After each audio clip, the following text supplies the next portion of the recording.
Myself Sheikh Sadi from Clinical Department DCDC Health Services. So today we will discuss about the adequacy of hemodialysis. Definition. Adequacy of hemodialysis is defined as the enough amount of dialysis that is required to remove the uremic toxins. How to evaluate for the adequacy of hemodialysis in the patients? So there are signs of uremia in the dialysis patients that can be anemia, fatigue, weakness, lethargy, nausea and vomiting. But alone, these signs and symptoms are not enough to understand that patient has got the enough amount of dialysis, because these signs and symptoms may be present in case of anemia that can be managed with the anemia management and by giving erythropoietin. So in this case it becomes difficult to measure how good the patient has got the dialysis or how adequate the patient has got the dialysis. So what are the measurables for the adequate dialysis, or simply how well the urea is being removed in a dialysis session? So we have two measurables for adequate dialysis. The first one is the URR and the second one is clearance monitoring or KT by V. Both methods depends on the urea clearance. Why urea? Why we have chosen urea as the marker of clearance? Because urea is an electrically neutral molecule, not having any kind of positive or negative charge. It is a small molecule. It can be measured easily and it can be removed through the dialyzer easily. The first method, the URR, urea reduction ratio. It explains how well the urea is removed during the dialysis session, expressed in the terms of percentage. In this we will take a pre-dialysis blood sample and in which we will measure the amount of urea, and as when the dialysis is going to over or just going to terminate, we will be taking the post-dialysis urea sample and then we will compare that how much urea is removed in the dialysis session. It is expressed as a formula in which pre-dialysis urea minus post-dialysis urea divided by pre-dialysis urea multiplied by 100. For example, let's say a patient who is having pre-dialysis urea of 200 mg per deciliter and the post-dialysis urea is 70 mg per deciliter. Now we will put these values in the formula to calculate how much urea is removed in a dialysis session.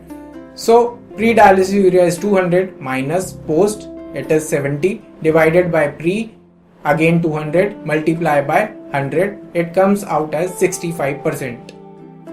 So how much percentage of URR is optimal? There is no fixed percentage that is optimal, but it has been seen that patient who achieve the URR nearly 60% or more than that has fewer hospitalization. But some experts suggest that the URR should be 65%. It is a point of note that if a patient is not achieving the URR of 65% or who is achieving a lesser URR than 65%, then we need to measure the average URR. We cannot consider only the single treatment URR, we need to consider the average URR. If the average URR of the patient is 65%, that means he is getting the adequate dialysis. Sampling withdrawing techniques for URR. Pre-dialysis and post-dialysis samples must be drawn at the same dialysis session. Draw pre-dialysis blood from the arterial needle before administering any saline or heparin.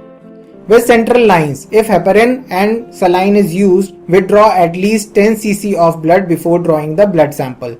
The blood withdrawn may then be returned to the patient. The post-dialysis blood sample must not be diluted by either recirculation or saline. The second method, clearance monitoring or KT by V. Let us understand the terms K, T and V. K says the dialyzer clearance of urea, T says the time duration in minutes, and VD volume distribution of urea. K says the amount of blood that has been cleared out of urea per minute. T is the time duration of a dialysis session measured in terms of minutes. V again is the volume distribution of urea. That says that urea is not a molecule that is restricted to the vascular spaces only. It is distributed among the vascular, extravascular and in the tissues as well. So wherever we found the fluid distribution, there may be the chance of finding the urea as well. So it is defined as the 60% of the total body weight. Let us understand this by an example. Let's say the K of a dialyzer is 300 ml per minute, the time duration is 3 hours and the body weight of the patient is 70 kilograms.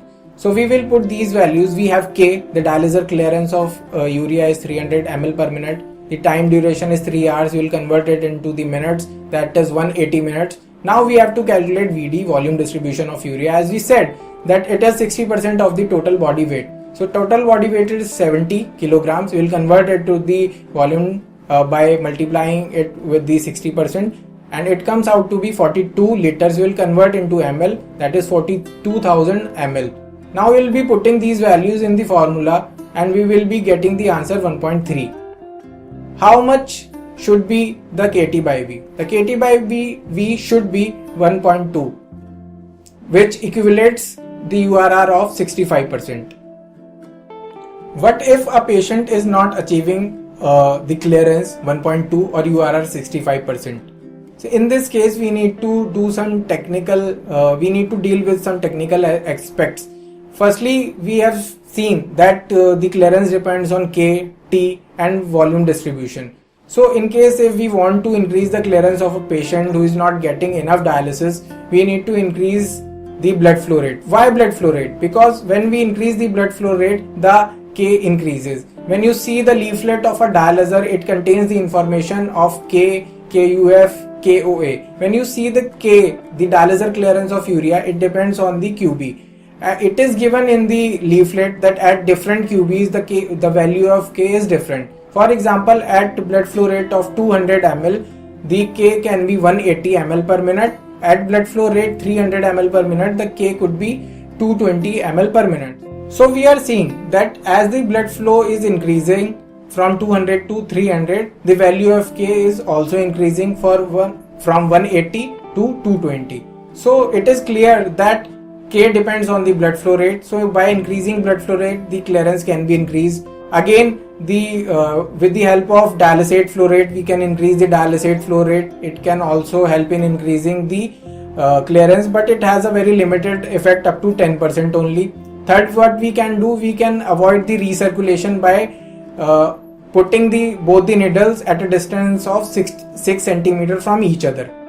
So the difference between KT by V and URR is that in URR we need to have a blood sample, while in clearance monitoring or KT by V we do not require any blood sample. We can put the values in the machine as per the requirement and we can obtain the data from the machine, because we have that facility in the machine which can reflect that how adequate a dialysis is done. For any queries and question, you can contact to the clinical department of DCTC Health Services, or you can write down in the comment section for your questions and queries. Thank you so much.